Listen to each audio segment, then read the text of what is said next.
Selamat datang di Mindside Mind TV, bukan main. Jadi belum lama ada 61 tokoh Papua datang ke Istana Negara bertemu Pak Jokowi. Nah, 61 tokoh yang dihormati di tanah Papua ini memberikan ide segar, ide yang keren banget yang diyakini bisa menekan angka perkelahian antar mahasiswa, antar daerah. Kenapa begitu?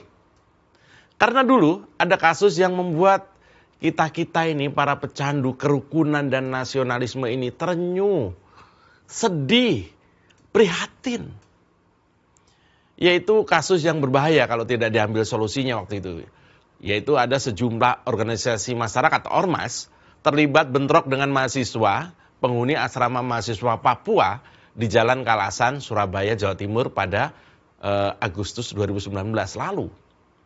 Aksi itu dipicu oleh informasi yang menyebutkan waktu itu ya, bahwa ada oknum mahasiswa yang diduga telah merusak bendera merah putih dan melemparnya ke selokan. Saya yakin itu hanya isu saja. Dan tentu saja hal yang sensitif seperti ini berbahaya kalau sampai ada pembiaran. Nah, maka itulah 61 tokoh dari tanah Papua ini memberikan ide yang brilian kepada Presiden Jokowi.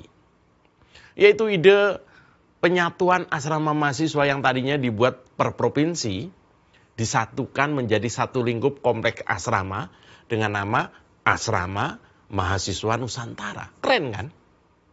Ya, kemarin Presiden Joko Widodo meresmikan Asrama Mahasiswa Nusantara atau AMN di Surabaya. Nah, dalam sambutannya Presiden Jokowi mengaku senang banget karena ada rasa optimisme tampak dari wajah sekitar 400-an mahasiswa yang terdaftar di Asrama Mahasiswa Nusantara Surabaya itu. Wajahnya kelihatan kalau orang Jawa bilang sumringah, cerah, ceria, dan memperlihatkan optimisme yang tinggi. Di sini ada 410 mahasiswa dari Sabang sampai Merauke, dari Miangas sampai Pulau Rote, semuanya berbaur menjadi satu. Itu kata Presiden Jokowi sambil senyum-senyum, senang sekali. Nah, Kepala Negara menjelaskan, usulan awal pembangunan asrama mahasiswa Nusantara itu memang berasal dari tokoh Papua yang menaruh perhatian terhadap gesekan antar mahasiswa yang masih terjadi di sejumlah daerah. Utamanya di kota-kota pendidikan. Ada di Bandung, di Jogja misalnya. Nah, hal tersebut menurut Pak Presiden disebabkan masing-masing provinsi memiliki asramanya sendiri-sendiri. Terpisah-pisah. Ada asrama Papua, ada asrama Aceh, ada asrama Jakarta, ada asrama Palembang. Begitu, terpisah-pisah. Papua itu punya asrama sendiri, kita tahu. Lalu nanti ada provinsi yang lain yang juga punya asrama sendiri. Provinsi lain punya asrama sendiri dan ini antar mahasiswa bisa jadi saling nggak kenal gitu loh maksudnya. Kalau mahasiswa saling nggak kenal kan berbahaya. Dan ini membuat gesekan bisa terjadi sewaktu-waktu karena semangat primordialisme atau kedaerahan yang kuat. Gue Papua nih, gue Jawa nih. Jawa pun banyak, gue Tegal nih. Nah, kira-kira begitu. Mungkin karena itulah lantas Presiden menyetujui, Pak Jokowi menyetujui itu usulan pembangunan asrama mahasiswa Nusantara ini di sejumlah provinsi di Indonesia dengan tujuan untuk membangun kerukunan mahasiswa antar daerah. Jadi meskipun diresmikan di Surabaya, tapi ini akan ada hampir di semua provinsi, maksudnya itu.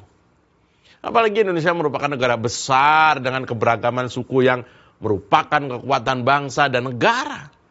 Banyaknya suku di Indonesia itu kekuatan loh. Ingat, banyaknya suku di Indonesia itu kekuatan, bukan kelemahan. Keberagaman Indonesia adalah kekuatan, bukan kelemahan sekali lagi. Kalau kelemahan itu artinya gampang diadu domba. Tentu anak-anak muda, mahasiswa tidak akan mau diprovokasi dengan alasan apapun kalau harus bentrok dengan kawan sendiri. Mahasiswa harus kompak dan dikompakkan. Nah itu. Karena ini adalah kekuatan kalau kita bisa kompak. Kita bisa rukun dan kita bisa bersatu. Kira-kira Pak Jokowi pesannya begitu. Pak Jokowi juga menambahkan dengan adanya AMN atau Asrama Mahasiswa Nusantara ini, mahasiswa dari seluruh Indonesia dapat saling mengenal, dapat saling belajar budaya masing-masing, bertukar ide, bertukar budaya malah. Ini kan keren. Selain itu mahasiswa yang tinggal di Asrama Mahasiswa Nusantara juga diberikan pembekalan terkait wawasan kebangsaan dan memiliki kesempatan untuk mendapatkan beasiswa. Bahkan di AMN ini mahasiswa juga diajari berbisnis. Yang jelas bukan bisnis demo ya. Ngapain? Nggak perlu lah. Tapi bisnis beneran yang kelak bisa jadi bekal sambil menyelesaikan kuliah. Tapi bisa punya usaha, kan keren. Ya, dan kerennya AMN ini atau Asrama Mahasiswa Nusantara ini adalah implementasi dari Pancasila dalam dunia pendidikan. Dan ini semakin masif dilakukan pemerintah. Hal ini dilakukan demi menciptakan persatuan dan keadilan sosial. Nih, jadi asrama ini dibentuk, ini juga bagian dari cara pemerintah membumikan Pancasila, utamanya di kalangan anak-anak mahasiswa. Ada pasal Persatuan Indonesia. Dengan adanya asrama mahasiswa Nusantara, kita udah nggak ngomongin lagi kita Papua, kita Sunda, kita Jawa udah nggak ngomongin lagi. Kita mahasiswa Indonesia. Kita mahasiswa Nusantara ini, itu maksudnya. Membumikan Pancasila itu. Dan kemarin itu, pemerintah melalui Badan Intelijen Negara atau BIN, juga Kementerian Pendidikan, Kebudayaan, Riset, dan Teknologi, juga Kementerian Pertahanan, ada Pak Prabowo kan, dan Kementerian Agama, ada Gus Yakut juga, membangun asrama mahasiswa Nusantara itu bareng-bareng bagi putra-putri daerah yang dikuliahkan di Pulau Jawa. Ceritanya itu. Nah, jadi sekarang nggak ribet lagi tuh soal asrama mahasiswa daerah.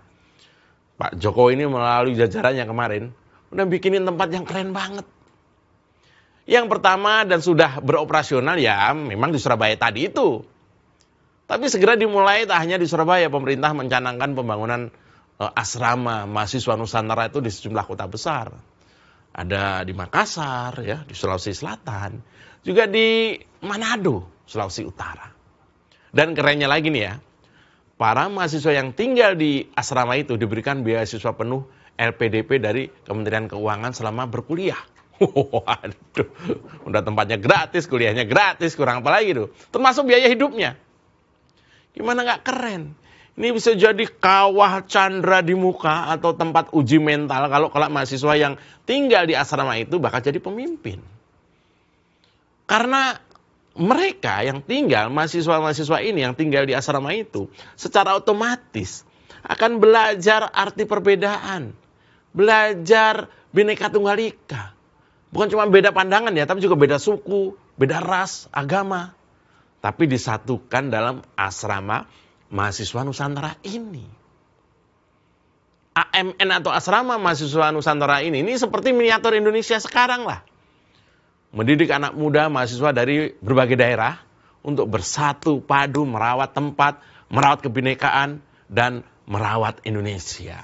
Itu keren. Nah, kabarnya juga mahasiswa Papua itu merasa terbantu dengan adanya perhatian dari pemerintah ini. Kondisi ini menjadi motivasi mereka bertekad berkuliah dengan sungguh-sungguh untuk kembali membangun tanah kelahirannya di Papua. Ini luar biasa. Pak Jokowi itu menekankan dibangunnya asrama mahasiswa Nusantara ini untuk menyatukan putra-putri dari berbagai wilayah dalam satu tempat tinggal. Satu komplek yang luas.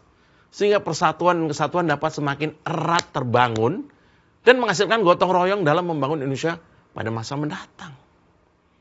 Pembangunan asrama ini untuk supaya ada di mahasiswa kita saling mengenal. Mahasiswa dari Papua kenal dengan yang dari Aceh di asrama ini, begitu juga dengan mahasiswa dari daerah-daerah lainnya. Tujuannya agar rukun, kompak di asrama, diberikan juga wawasan kebangsaan. Nah, yang menarik lagi nih ya, ketika Pak Jokowi yang hadir bersama Pak Prabowo, menteri-menteri lain termasuk Kepala BIN dan jajaran sempat bercanda melayani pertanyaan wartawan. Wartawan kan iseng-iseng aja kalau lagi nanya tuh ya. Lagi ada acara apa yang ditanya apa, itu biasa wartawan. Ya bukan Pak Jokowi kalau nggak pandai bercanda mencairkan suasana ya. Dan benar saja, pertanyaan wartawan saat acara peresmian asrama mahasiswa Nusantara itu malah nyebrang ke soal rambut yang putih.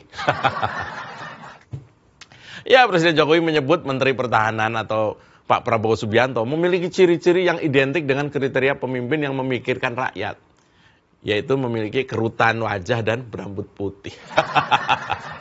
Ya, jelas saja candaan Pak Jokowi ini bikin suasana penuh tawa gergeran lah istilahnya ya. Ya, nggak apa-apa sih.